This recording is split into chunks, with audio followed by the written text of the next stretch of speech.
to the American people that we are, I want to reaffirm to the American people that we are not a party system. We are a constitutional republic. That's what we have always been.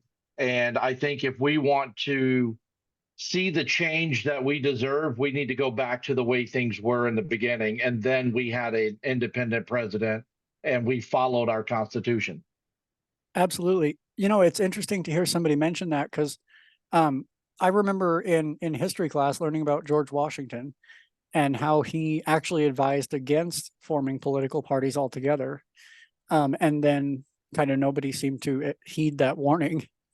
Right. No, I mean, I think the men of yesteryear were geniuses. They knew exactly how they wanted to run this country. The Declaration of Independence, the Bill of Rights, the Constitution were perfectly written and laid out to us for generations to come to just follow that blueprint. And we've lost our way. And now we have a political system that is as corrupt and as big as it could possibly be. And they have what they feel is the control over the American people. And we need to stand up and re-advise the government that we, the people, have that control, and we need to get back to doing things the way it was supposed to be done. Sure, absolutely.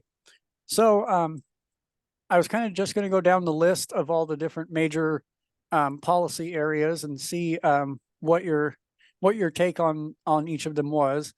So we'll start with national security. What are the biggest issues that you see, and maybe some solutions that you would propose? Well, right now, the biggest issue I see as far as national security is the southern border being wide open. I know you're out there in Montana. I know people have been migrating into the state of Montana from Canada more so now than maybe a year, 2, 3 years ago. And that's because there are so many people coming in from the southern border. I've been down there last year, 2023. I spent 15 days at the border. I've seen everything from coyotes walking illegal migrants across the river and showing them where to go. I've seen hostile takedowns when the border patrol found the gotaways, or before they became gotaways. I've actually been there to assist pulling a few bodies out of the Rio Grande River in Eagle Pass, Texas. It is a travesty. It is a direct it's a direct problem for the American people, because it's not just the impact of the population that's coming into our country. It's the quality of their health. What diseases are they bringing into our country? The drugs that are being brought over the border, the fentanyl, the weapons, the terrorists that are coming in from other countries that are just walking across. There is no vetting process at our southern border. They come in, we take a quick picture of them, and we send them on their way. And it is complete chaos. And for people to sit there and say that our border is not wide open just goes to show how educated some of the American people are. They need to go to the border and see it for themselves, or have an open mind to independent candidates like myself who have been there, reported on the story, and put it out there for the people. And if you ask me what's a solution to the problem, the wall is a deterrent. And I think we need to finish the wall. It slows down the process of getting into this country. And one of the biggest things I want to do in my first year of presidency is eliminate the IRS. And I want to give each of those IRS agents that have a service pistol an opportunity to continue to work for the government by going to the southern border and protecting the national security and the American people. So finish the wall, put more men and women on the wall, put infrared cameras on the wall, get drones in the sky, military drones, so we can see where large groups of people are coming from. That way we can be prepared when they get to the wall, and force them to go to a POE, a point of entry, which is the legal route to getting into this country. And then we literally need to start enforcing the immigration laws. We have good immigration laws already written. We just don't enforce them. And that's part of the problem in this country is we have no law and order. It doesn't seem like there's any justice in this country right now. So get back to doing what we're supposed to be doing and holding people accountable and responsible for their actions as they enter into this country. It's been said time and time again, when they come in, they're breaking the law. They should be held accountable for violating the law and forced to come in the right way. Sure. So you mentioned a lot of points there. So just a couple of follow-up questions. With finishing the wall and then doing like infrared cameras and that sort of thing, some might argue that, that's a lot of money to do that. Is it worth the investment from your perspective? It's literally pennies on the dollar compared to what we're spending all around the world. Okay. When the United States gets back to being an America first nation, and our tax dollars are put to use in this country before they fund a war in Ukraine, before they send troops to the Middle East, we need to work on our problems here at home. And that's the biggest point in America first.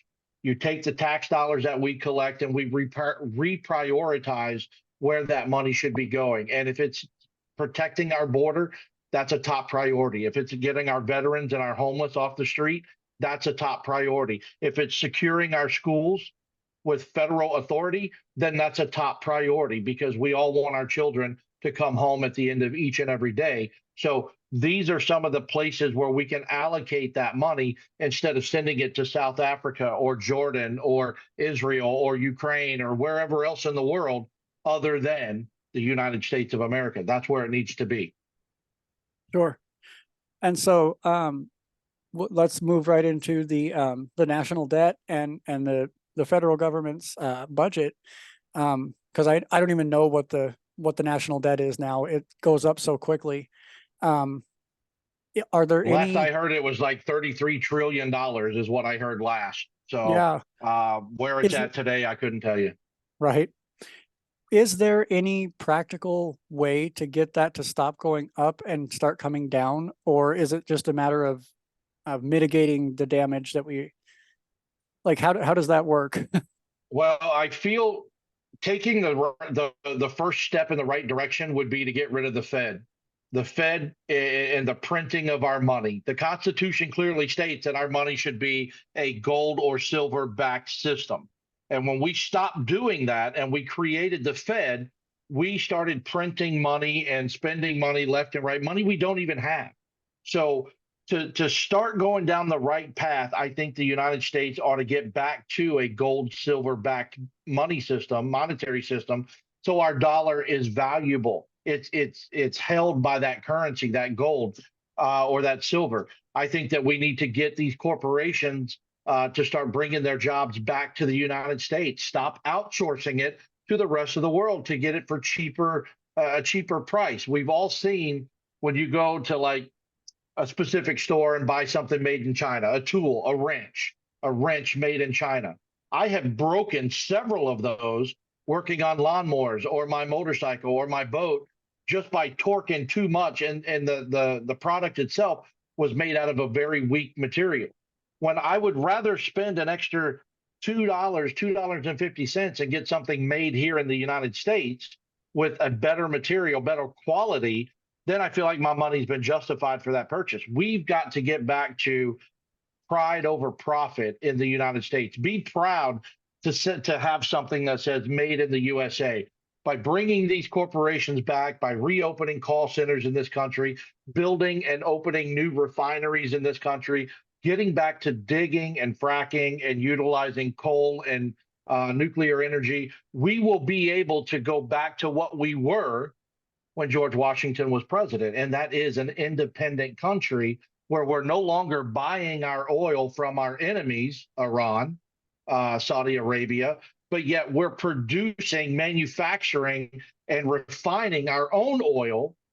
And then we start turning around and selling that to our allies, those who need it.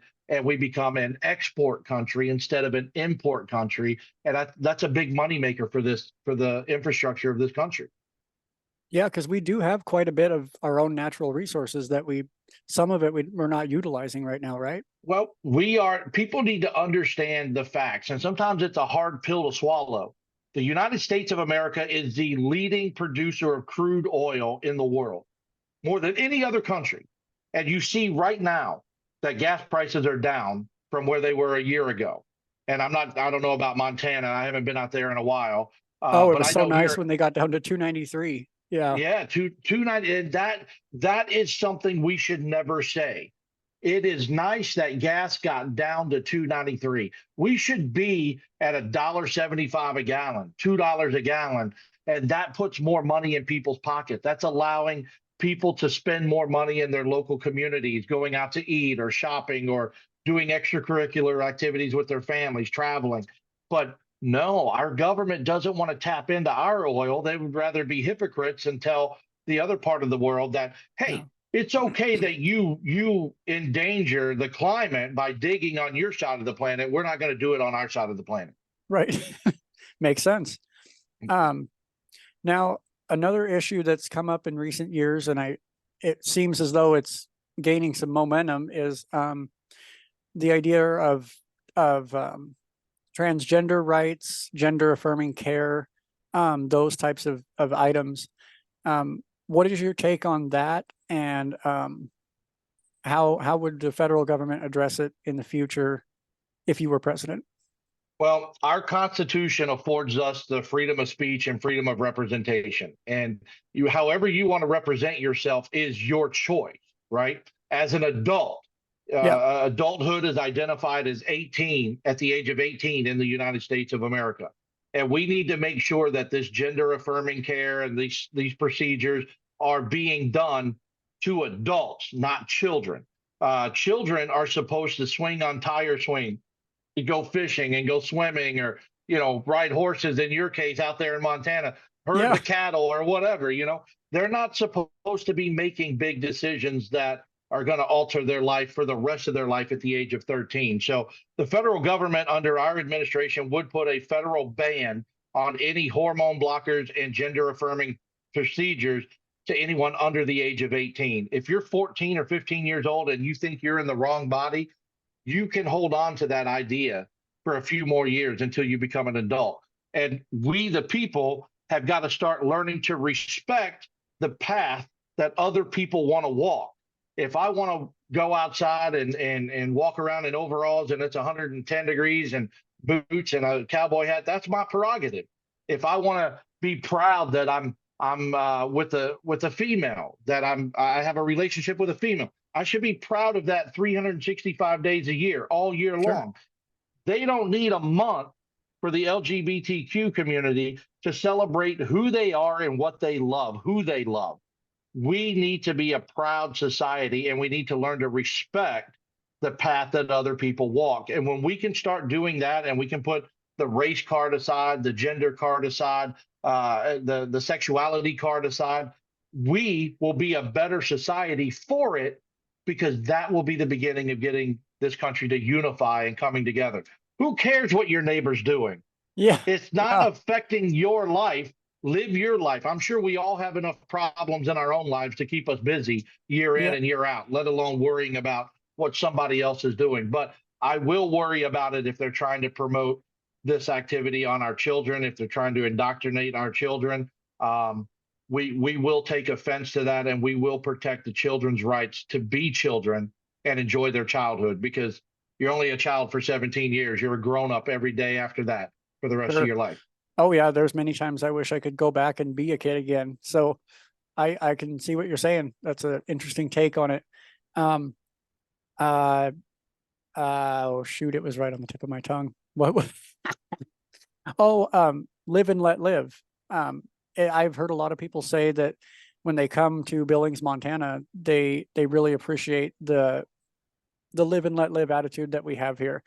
And so we've always kind of thought, well, maybe we can spread that some way to other areas, because it is nice. It is nice to know that your neighbor respects you and you respect your neighbor, that sort of simplicity. And Montana, Wyoming, Idaho, that whole region out there, good, down home grown men and women that are true to their nature. You get kind of a Southern hospitality without being in the South. I've been to Billings. I've been to Butte, Montana. I've been to Glacier National Park up there in the northwest corner. I've been to the Tetons in Wyoming. I lived in Colorado for a while. And I'm telling you, being from Texas originally, being in those places in this country, you get a real sense of what America is in that region. Why can't we spread that to Los Angeles and New York and Miami, Chicago? Why can't we spread that ideology of America to treat people with respect, live and let live? I like to say people before politics. We're putting people before all the political nonsense that affects all of us.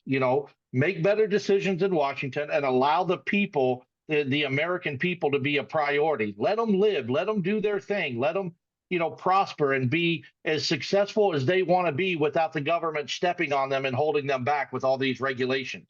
It's ridiculous to me. Absolutely.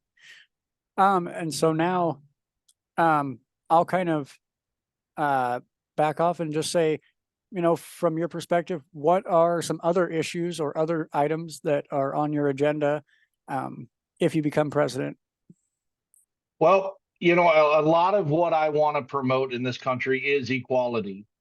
We all have a right to be here. We all have rights to make our decisions, do what's best for our family and our friends. But we need to be held accountable for those decisions if we make the wrong decision. So getting law and order back in place in this country so that these Palestinian groups that are marching through New York causing all of these problems are not allowed to do that. In my opinion, they should be arrested, detained, and if they're here on a visa, they should be deported and denied the opportunity to come back to this country. Because if you're moving to this country because you're seeking asylum or you're seeking refugee in the United States, you should believe in the American way of life. And if you're going to protest against that in this country, you don't need to be here. Law and order, women's rights, women's right to their medical decisions on what they want to do with their bodies. I am a pro-lifer with exceptions to the rule when it comes to Roe versus Wade. But if you flip the coin off of that, it's not just about the abortion topic. It's also about a woman's right to go in at the age of 18, 20, 25, 30 and get a hysterectomy if that's what she wants to do. Maybe she's going into the LGBTQ community and she's never going to have children. If she wants a hysterectomy, doctors will tell her no. No man, no doctor, no professional should tell any one of us what we can or cannot do with our body. It's my decision, and I have to be held accountable for the decisions I make referring to my body. I think that that's a major topic. I think the LGBTQ in the schools is a major topic. I think our school security is a major topic that we have addressed on our website. We know how we can fix our schools so that there are no more shootings in our schools all across the country. Is it going to cost money? Absolutely, it's going to cost money. But if we're not sending your taxpayer dollars to Ukraine and we're reinvesting it into our schools, then we can secure our schools so that every child and teacher and administrator is safe. I believe that our government is abusing the overreach of power daily. You look at what the DOJ is doing with Donald Trump. I'm not saying that Donald Trump is innocent or guilty, but I mean, come on, 91 charges.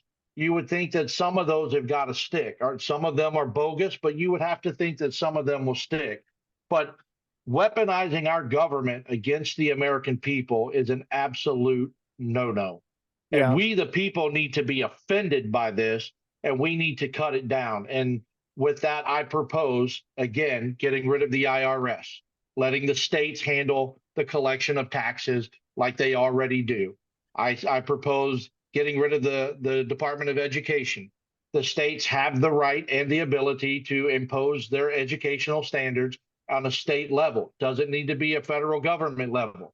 I think the CIA, the ATF, the FBI are way too big. We need to shrink them down. Start with the top and work your way to the middle. Get rid of that corruption that sits in those three-letter agencies. And on the flip side, I think we need to promote the Homeland Security, add more to more staff to the Homeland Security. The Department of Defense needs to continue to be funded by the American people. And I think we need to promote the U.S. Marshals and give them a little bit more authority to help out on indigenous land with the crimes that are going unsolved or unworked when it comes to women who are being kidnapped or raped or violated in any sense of the way, a word. There is no help. They don't have the resources, yet they are still American citizens living on a reservation, of course. But we need to think about whose land this belonged to in the first place. And we need to protect that heritage and that tradition and that culture. And I think allowing a federal department that consists of the indigenous people to look into their treaties and find out where they've been violated, how to rewrite those treaties with modern day terminology that will benefit them. I don't know if you know, a few months ago or middle part of 23, the Navajo in Arizona tried to approach the state of Arizona to tap into the Colorado River because they ran out of clean water. They ran out of water to irrigate the land. They ran out of water for cooking and drinking, and people were dying. People, not Native Americans, people were dying. And the state of Arizona told them no because the Treaty of 1832 prevented them from having access to the Colorado River. Yet there's farmers on the outside of the reservation that are tapping into that river to irrigate their farms. We need to rewrite those treaties to make sure that these people are taken care of, that they have the resources they need to survive, and we need to promote that starting in Washington. Very passionate about being able to work with our Native Americans in this country, because I do feel like they are kind of just left out in the shadows to be forgotten, and it's time to bring them back to light and take care of them just as much as we would take care of anyone else that is an American in this country. Yeah, that gave me goosebumps, that last part. So yeah, we because call them duck bumps in Texas. Yeah, we do have some disparities, especially in Montana, between the native population and the rest of the population, especially like incarceration rates of natives versus every other race. It's like there is a prejudice, and it's really sad. I kind of wanted to ask you, though, going back to the three-letter agencies, it brought up a topic of interest for me. A lot of people have been protesting against the surveillance state that we are in, and how easy it is for law enforcement and other agencies to tap into someone's cell phone or tap into multiple cell phones at a time, warrantless. What is your take on those issues? I have personally been a victim of the cell phone thing. So running for president, I have a lot of backdoor conversations with my campaign staff, right? Private conversations of ideas that we would like to talk about and if they would actually work in today's society. And I couldn't tell you how many phone calls that have been dropped and my phone has been put into SOS mode in places. And I live right around Detroit. We have 5G all over the city.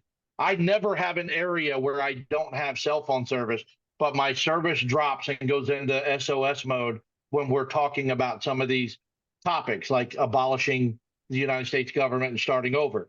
The Declaration of Independence gives us the right, if our happiness has been violated by the United States government, if it has been purposely harmed in any way, the people have the right to stand up and abolish and form a new form of government. But the Constitution says if you talk about that, you could be in violation of the constitutional law and could be in prison. So there's a contradiction there, but you got to have the conversation. You got to talk about the ways that this country is failing the people, and you can't silence people like that. Freedom of speech is freedom of speech. I'm very, very passionate about my freedom of speech, just like I am my right to bear arms with the Second Amendment. We will not infringe on the freedom of speech or the right to bear arms in this country. And if I can do anything about it as president, we will remove the federal government from your home, from your school, from your workplace, from your life. If our job is to make decisions for the American people so that you can have a better quality of life, we can't do that by spying on you. And it's spying on you looking at the websites you go to on your computer or what you do on your phone, or putting cameras up all over town to monitor speed and things like that. Those are an infringement of our freedom. This picture behind me right here, where is it? Right here, with the eagle flying down, says freedom. You either have freedom at 100% or you don't have it at all. Right. Freedom is one of those things, like if you take a full glass of water and you pour a little bit out, you can still say that that's a full glass, right? Yeah. Because of the perception.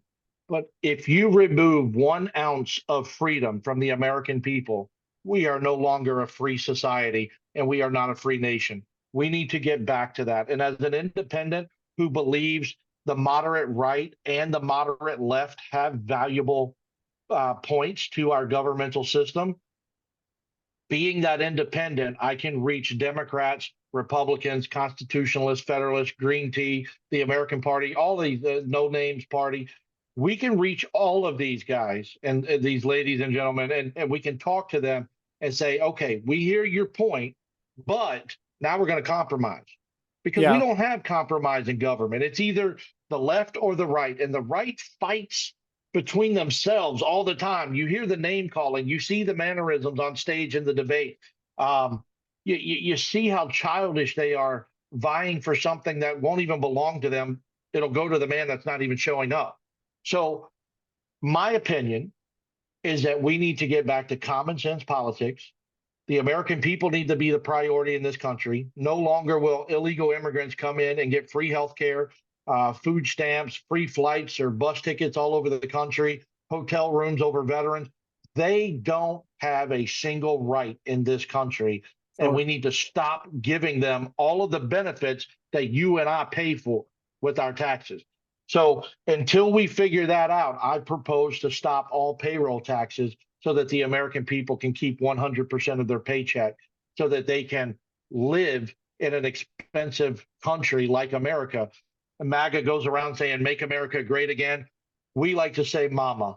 We all love our mamas, right? Right. Make America more affordable. That's what we need to do. Make America more affordable. Mama. If we can love mama and love this country and find ways to keep money in your pocket, you will ultimately not be as bitter, not be as upset, not be as frustrated. Therefore, that will project out into the society or community that you live in.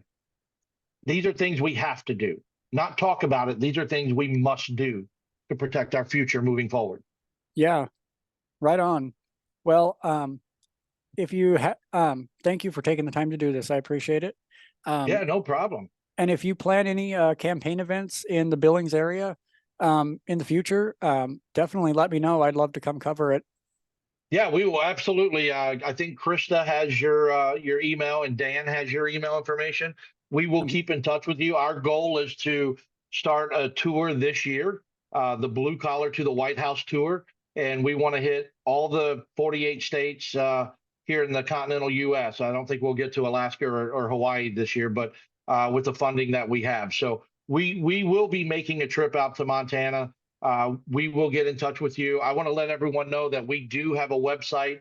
It's Anthony Hudson 2K24.com. You'll get to know a little bit more about me. We have merchandise like the shirt I have on. It has the American flag, and then it says "We the people, from the people, for the people" on the sleeve. It's a beautiful shirt. We have flags, hats, all of that good stuff. All the contributions from the merchandise go directly to the campaign. And if you just want to make a small donation, you can do that on the website, or you can use Cash App, PayPal, or Venmo at Hudson2K24. And you know what? I'm going to do one thing even further. We've set up our website with a join button, a join link.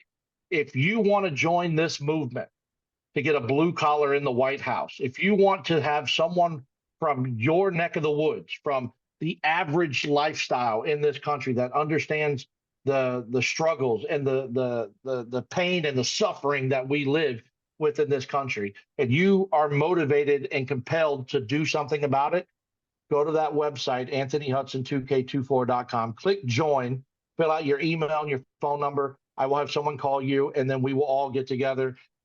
The way you were contacted was from someone who volunteered for my campaign, and that's what we need. We need help reaching out to news stations, radio stations, public appearance events that are going on. Like you guys have rodeos out there. I'd love to have the rodeo call me up and say, "Hey, will you come out and wave at the beginning of the rodeo?" I would absolutely love to do that. But we need help in Montana. We need people that want to help us get out there. So we will definitely keep in touch with you for sure. All right. Awesome. I will definitely check out that website, and thank you again. Have a great rest of your day. Thank you, Michael. It's been a pleasure. Thank you, sir. All right. Bye-bye.